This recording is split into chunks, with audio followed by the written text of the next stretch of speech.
Khan sir ने जिनको पढ़ाया है वो इस देश के अंदर आज आईएएस ऑफिसर हैं। खान सर ने जिन्हें पढ़ाया है वो इस देश के अंदर आज आईपीएस ऑफिसर हैं और इस देश के लिए सेवा दे रहे हैं। तो इस देश के लिए सेवा देने वाला व्यक्ति वो मेरा भाई हो सकता है, आपका भाई हो सकता है। उस भारतीय जनता पार्टी के नेता को इतनी तमीज नहीं है कि इस देश के अंदर जो आईएएस पीसीएस ऑफिसर, हमारे देश की सीमा पर तैनात जवान, हमारे देश के आईटीबीपी के लोग, हमारे देश के जो तमाम बीएसएफ के लोग, आरएएफ के लोग, सीआरपीएफ के लोग, वो सब हमारे भाई तो हैं, क्योंकि हम चैन सुकून से अगर सोते हैं तो उन्हीं की वजह से सोते हैं। और उनको बनाने का काम किसने किया है? खान सर जैसे अध्यापकों ने किया है। तो खान सर जैसे लोग, खान सर जैसे अध्यापक इस देश की सीमा पर तैनात जवानों को बना रहे हैं, इस देश के अंदर आईएएस लॉबी को बना रहे हैं, इस देश के अंदर आईपीएस ऑफिसर बना रहे हैं। और ये जो अंजना ओम मोदी कश्यप जिसका आप बार बार नाम ले रहे हैं, जिसका जिक्र मैं तो करना ही नहीं चाहता, क्योंकि विदेशी इंडेक्स में भी 156वें पायदान पर है भाई। कोई आदमी टॉप 10 की बात कर लेगा, टॉप 50 की बात कर लेगा, ज्यादा से ज्यादा टॉप 100 की बात कर लेगा। ये तो टॉप 100 से भी नीचे गिरे हैं। तो इन गए गुजरे गिरे हुए लोगों की बात आप कर सकते हो, गोदी मीडिया के पत्रकार, हम नहीं कर सकते। और आप भी गोदी मीडिया की भाषा बोल करके बार बार खान सर पर सवाल उठा रहे हो। खान सर पर सवाल उठाने से पहले ये तो सोच लीजिए कि खान सर का काम क्या है। खान सर का जुर्म ये नहीं है जो अडानी का जुर्म है। खान सर का जुर्म ये नहीं है कि इजराइल के सामने नाच। खान सर पे जो कार्रवाई हुई, हालांकि पटना हाई कोर्ट ने उन्हें राहत दी है, लेकिन दिल्ली में भी एक केस चल रहा है। वो केस चल रहा है जो अंजना ओम कश्यप ने 2 करोड़ रुपए की मानहानि का केस किया है। तो इससे बातचीत करेंगे। कैसे देखते हैं खान सर का जो ये केस है? पटना में तो राहत मिलेगी, लेकिन क्या लगता है दिल्ली हाई कोर्ट में राहत मिलेगी उन्हें? देखिए, मानहानि का जो केस है ये हकीकत में जो प्रेस काउंसिल ऑफ इंडिया है, भारतीय प्रेस परिषद, वहां पर दर्ज होता था पत्रकारों के खिलाफ।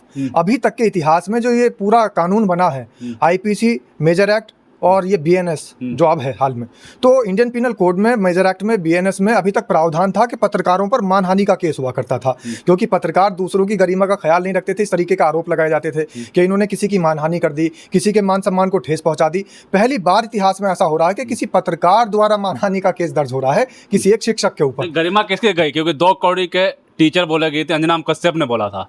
बोला अंजना ओम कश्यप ने था। 2 कौड़ी का अध्यापक, 2 कौड़ी का टीचर बोला अंजना ओम कश्यप ने था। यूट्यूबर अंजना ओम कश्यप ने बोला था। लेकिन मान सम्मान किसका गिरा? खुद अंजना ओम कश्यप का। अब ये समझ नहीं आ रही है कि अंजना ओम कश्यप ने सरकारी विभाग में जाकर के यानी मुहर लगवा दी कि भाई आपका मान सम्मान वाकई गिर चुका है। अभी तक तो लोग बात कहते थे कि हमारे देश की मीडिया का मान सम्मान गिर चुका है। अभी तक तो इंटरनेशनल जो इंडेक्स आता था कि हमारी मीडिया का स्थान कौन से निचले पायदान पर पहुंच चुका है, 156वें से भी नीचे स्तर पर हमारे देश की मीडिया पहुंच चुकी है। पहली बार अंजना ओम कश्यप ने इस देश के सामने रख दिया कि वाकई उनका मान सम्मान गिर चुका है और अदालत में मोहर लगवा करके अदालत 2 करोड़ मांग बता दिया ना उन्होंने कि भाई हमारी मानहानि हो गई है, हमारा मान सम्मान गिर चुका है। तो इसलिए ये लोग मान नहीं रहे थे कि इनका 156वें पायदान पर नंबर आता है। इस देश के मीडिया वाले, ये गोदी मीडिया वाले इस बात को कभी नहीं एक्सेप्ट करते थे कि इस देश की मीडिया का स्तर गिर चुका है, लेकिन खान सर ने मनवा दिया। आप देखिए खान सर की ताकत, आप देखिए अध्यापकों की ताकत। खान सर को टारगेट किया जा रहा है, खान सर को टारगेट किया जा रहा है, उन पर एफआईआर दर्ज हो गया आर्म एक्ट के तहत। क्या कहेंगे? देखिए, खान सर कोई टारगेट नहीं कर रही है। ये जो गोदी मीडिया है इस देश के तमाम ऐसे लोगों को जो सेक्युलर सोच रखते हैं, जो इस देश का भला चाहते हैं, जो असली राष्ट्रभक्त हैं, ये उन सबको टारगेट करते हैं। आप देखिए, क्या सोनम वांगचुक को टारगेट नहीं किया था इन्होंने? जो सोशल एक्टिविस्ट इस देश के अंदर अच्छी बातें बता रहा था, इस देश की सेना के लिए काम कर रहा था, इस देश के हित में कार्य करने के लिए जाना जाता था, क्या उसको टारगेट नहीं किया था क्या इन्होंने? इससे पहले जो मोहम्मद दीपक, जो भाईचारा कायम करने के लिए खड़ा था, क्या उसको टारगेट नहीं किया था इस अंजना ओम कश्यप ने, अंजना ओम मोदी कश्यप ने? उन्होंने खुद नहीं कहा अंजना ओम मोदी कश्यप, बाद में सॉरी बोल दिया। अरे भाई, इतनी भी क्या जल्दी है कि एकदम से अंजना ओम मोदी निकल जाता है आपके नाम के आगे? भाई, अगर आपके नाम से अचानक से अंजना ओम कश्यप की जगह मोदी निकल रहा है तो कुछ तो गड़बड़ है। खान सर शिक्षा जिहाद फैला रहे थे। खान सर शिक्षा जिहाद फैला रहे थे। और ये कौन सा जिहाद फैला रहे हैं? ये इस देश के अंदर नफरत जिहाद फैला रहे हैं। इस देश के अंदर ये तमाम जिहाद तो गिनवा देते हैं। इस देश के तमाम मीडिया चैनल हर जगह बता देंगे कि भाई लव जिहाद फैला, कहीं बता देंगे मुस्लिम जिहाद फैला, कहीं बताएंगे मदरसा जिहाद फैला, कहीं बताएंगे शिक्षा जिहाद फैला। लेकिन जो असली जिहाद ये फैला रहे हैं, नफरत जिहाद इस देश के अंदर, उस नफरत जिहाद का जिक्र क्यों नहीं होता? ये कभी भी नफरत जिहाद के बारे में क्यों नहीं बताते? ये जो इस देश के 145 करोड़ लोगों के दिमाग में नफरत डेली भर रहे हैं, हर क्षण जो इनकी डिबेट होती है वो नफरत फैलाने के लिए होती है। ये जो मुर्गा लड़ाई लड़ाते रहते हैं और ये जो तमाम पैकेट का पैसा दे करके 2-3 मुल्लों को, 2-3 हिंदू धर्म के लोगों को, 2-3 और लोगों को बिठा करके मुर्गा लड़ाई लड़ा करके इस देश के अंदर नफरत जिहाद फैला रहे हैं। फैजल खान का जो है, जो एक्सपोज कर दिया उन्होंने मीडिया ने, आप कह रहे हैं? देखिए, फैजल खान को एक्सपोज कर दिया, पता नहीं किसे एक्सपोज कर दिया। हम तो ये कहते हैं कि अडानी को क्यों नहीं एक्सपोज किया?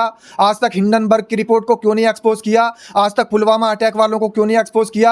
आज तक जो अडानी के मुद्रा पोर्ट पर जितना भी मादक पदार्थ आता है, पिछले अभी 2026 तक 6 बार मादक पदार्थ वहां पर पकड़ा गया है। कई हजार करोड़ का मादक पदार्थ वहां पकड़ा गया है। उसे क्यों नहीं एक्सपोज करते? सिर्फ इसलिए कि अडानी का पोर्ट है, मुद्रा पोर्ट, और वहां पर जो गतिविधियां हो रही हैं, अवैध तस्करी जो हो रही है, उस अवैध तस्करी को एक्सपोज सिर्फ इसलिए नहीं करते कि अडानी का है और अडानी मोदी जी के मित्र हैं। ये रिश्ता क्या कहलाता है? मैं तो ये पूछना चाहता हूँ, खान सर को टारगेट किया जा रहा है। खान सर से ज्यादा अगर इन्हें किसी को टारगेट करना चाहिए था तो अडानी के मुद्रा पोर्ट को टारगेट करना चाहिए था, अंबानी के तमाम ऐसे घोटालों को टारगेट करना चाहिए था, हिंडनबर्ग की रिपोर्ट को टारगेट करना चाहिए था, जेफरी एप्स्टीन की फाइल को टारगेट करना चाहिए था। लेकिन उन सबको टारगेट नहीं करते, बस सिर्फ खान सर को टारगेट कर रहे हैं क्योंकि खान सर ने मीडिया पर सवाल उठा दिए हैं। पत्रकार ने एक बीजेपी नेता से सवाल पूछा कि खान सर के साथ ये हो गया, तो जो नेता था उन्होंने टोक दिया, बोला कि आपको पढ़ाया है खान सर ने जो आप सर कह रहे हैं?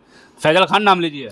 खान सर ने जिनको पढ़ाया है वो इस देश के अंदर आज आईएएस ऑफिसर हैं। खान सर ने जिन्हें पढ़ाया है वो इस देश के अंदर आज आईपीएस ऑफिसर हैं और इस देश के लिए सेवा दे रहे हैं। तो इस देश के लिए सेवा देने वाला व्यक्ति वो मेरा भाई हो सकता है, आपका भाई हो सकता है। उस भारतीय जनता पार्टी के नेता को इतनी तमीज नहीं है कि इस देश के अंदर जो आईएएस पीसीएस ऑफिसर, हमारे देश की सीमा पर तैनात जवान, हमारे देश के आईटीबीपी के लोग, हमारे देश के जो तमाम बीएसएफ के लोग, आरएएफ के लोग, सीआरपीएफ के लोग, वो सब हमारे भाई तो हैं। क्योंकि हम चैन सुकून से अगर सोते हैं तो उन्हीं की वजह से सोते हैं और उनको बनाने का काम किसने किया है? खान सर जैसे अध्यापकों ने किया है। तो खान सर जैसे लोग, खान सर जैसे अध्यापक इस देश की सीमा पर तैनात जवानों को बना रहे हैं, इस देश के अंदर आईएएस लॉबी को बना रहे हैं, इस देश के अंदर आईपीएस ऑफिसर बना रहे हैं। और ये जो अंजना ओम मोदी कश्यप जिसका आप बार बार नाम ले रहे हैं, जिसका जिक्र मैं तो करना ही नहीं चाहता क्योंकि विदेशी इंडेक्स में भी 156वें पायदान पर है भाई।